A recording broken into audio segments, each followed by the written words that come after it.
Hello, my dear viewers. Welcome to yet another episode of Decent Conversations, where we are all about having lives that work. And I'm your girl, Tabby. And for the last couple of episodes, I've been speaking to you about how to be productive, how to take care of your mental health, how to avoid anxiety. And today, I just want to have a simple conversation, or rather, a more exciting conversation on what habits we can pick and maintain even after we are done with this period of social distancing and social isolation. To begin with, I think some of these things that we are being told to do, or rather the measures that we're being told, are things that have been with us for a long time. But yet we never paid so much attention to realize that these are important things to us. And that's why I'm saying these are habits that we should pick and keep even after we've been able to manage the crisis that we are going through. And the first thing I'm going to keep, and I will advise you to keep, is social space, or rather personal space, how we know it best. We are very poor with personal space, especially here in my country, Kenya. We have very, very little respect for personal space. By this I mean, take for example when you get into matatus. How much do we squeeze each other, push each other? We don't even excuse each other as we're walking on the streets. It's a total mess. But right now, we are being trained on how to respect personal space. Yes, it might be a bit exaggerated that you have to be 1.5 meters apart, but the basic personal space requires that you give someone enough space for them to be comfortable. Sitting next to you, you don't have to put your arm on someone. You don't have to put your arm across someone on a table or try to open a window when you're not the one sitting next to the window. It's simple manners. But now it's the simple manners that we didn't have, or rather we were ignoring, that has made us now being re-emphasized on social distancing rather. So in a nutshell, what I mean is, after this, make sure you also observe personal space. It's good, and it's quite respectful. The other thing I will want you to observe, even as we clear this period, is washing our hands. Yeah, it might sound like we are washing our hands too much. We have to keep sanitizing. But let me tell you, for years and years, I have seen campaigns on TV on how, especially targeting children, on how to wash their hands.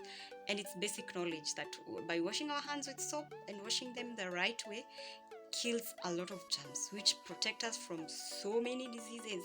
It's not only from COVID-19. Washing your hands can protect you from a flu.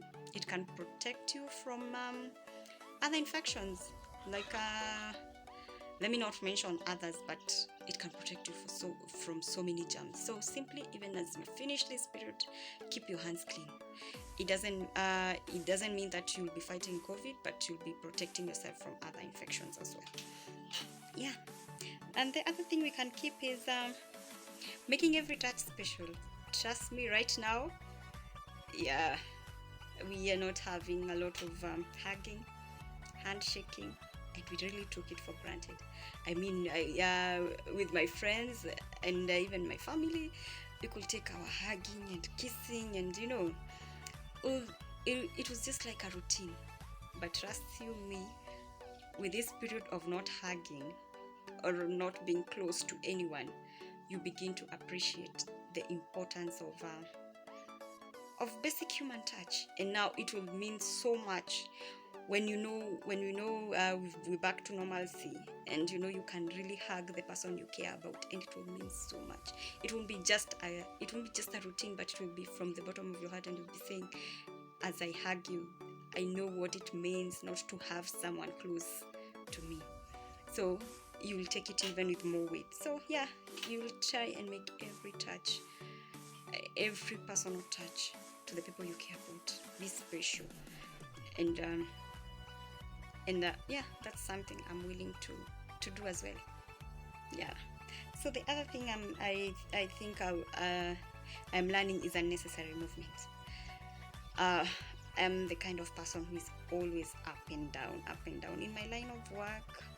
It involves me going out in the communities and even working with different kinds of people. But being limited in terms of movement has made me rethink and look at how do I normally spend my days, even when I'm working in the field. Do I need to go to some places? Do I need to do this and this? So it's actually a way I'm looking at how best can I be effective and avoid unnecessary movements.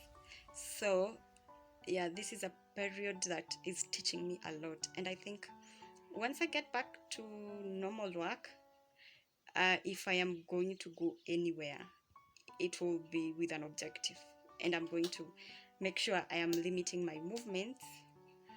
Not really limiting my movements, but I am not just I'm not just going for the sake of going, but it will be meaningful to me. Because once you don't have the movement, you really feel constrained, and when I have to do it again, it will have so much value. And I think it's something you should also learn and make it of value. When you have to move and go somewhere, you will really treasure it. Yeah. And the other thing maybe is following instructions. It sounds simple, but it's not as simple. The reason why we've had this virus spreading is because we cannot follow simple instructions of washing our hands, keeping social distance, observing, covering our mouths when coughing, just observing those simple things. It's very funny this that for us to be safe, we have to observe very simple basic rules, and it's something we can learn from in our daily lives, in our lines of work. Just follow instructions. Yeah, I know people say rules are made to be broken, but we see in this case it has taught us that following the rules can save lives. So try and challenge yourself. Even after this period is done, learn to follow rules. Yeah. So it's that simple. The things I'm going to pick up and to keep doing after this period. And I think you should also try pick them up and practice them even after we've conquered this war on COVID-19. Thank you for listening and for watching. I've been your girl Tabby, and this has been Decent Conversations, where we're all about having lives at work. Let's keep the conversation going. You can comment with your ideas or your suggestions, and then we can also connect with us on social media. Talk to us on Facebook, Instagram, Twitter. We are willing to listen to you. We are willing to have a conversation. Okay, that's it. Bye-bye.